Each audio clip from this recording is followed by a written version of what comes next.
කොහොමද ඉතින් ඔයාලට? හැම ගමකම ඉතින් මිනිස්සු විවිධාකාර මිනිස්සු ඉන්නවා. අපේ ගමෙත් ඉන්න ඔය 4-5ටම ආයිත් වෙන මිනිස්සු ටික. අපේ ගමේ නම් ඉතින් ඉන්නේ සමහරව ඇවිල්ලා පඬිතුයෝ ඉන්නවා. පඬිතුයෝ කියන්නේ අපි තමයි හැම වැඩක්ම දන්නේ. ඒ කියන්නේ වැත්තකටවත් ඉස්කෝලේ යන්නේ නැති. ගිහිල්ලත් නැහැ. මෙලෝ දෙයක් දන්නෙත් නැහැ.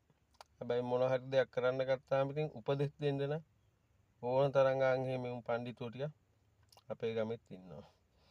ඊට පස්සේ ඇවිල්ලා සල්ලිකාරයෝ අනික් කොට්ටය තමයි සල්ලිකාරයෝ.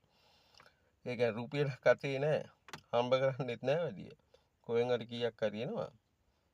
ලෝකෙට පේන ජොලි දාගෙන වියදම් කරලා මේම කරලා ඉන්න සල්ලිකාරයෝ සල්ලි පෙන්වන්න හදන සල්ලි ගැනම ගමේ කියන්න ඉන්න. එහෙම සෙට් එකකුත් අපේ ගමේ නම් ඉන්නවා.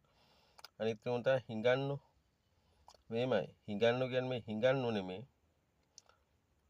සල්ලි තියෙන පැලෙන්න. හැබැයි රුපියලක්වත් ඔය ධනකට පිනකටවත් දෙන්නෙත් නැහැ. හැබැයි උන් කන්නෙත් නැහැ, උන් බොන්නෙත් නැහැ. එහෙම වුණුත් ඉන්නවා. අනිත් උන් තමයි ඔය වංශක්කාරයෝ කියන්නේ.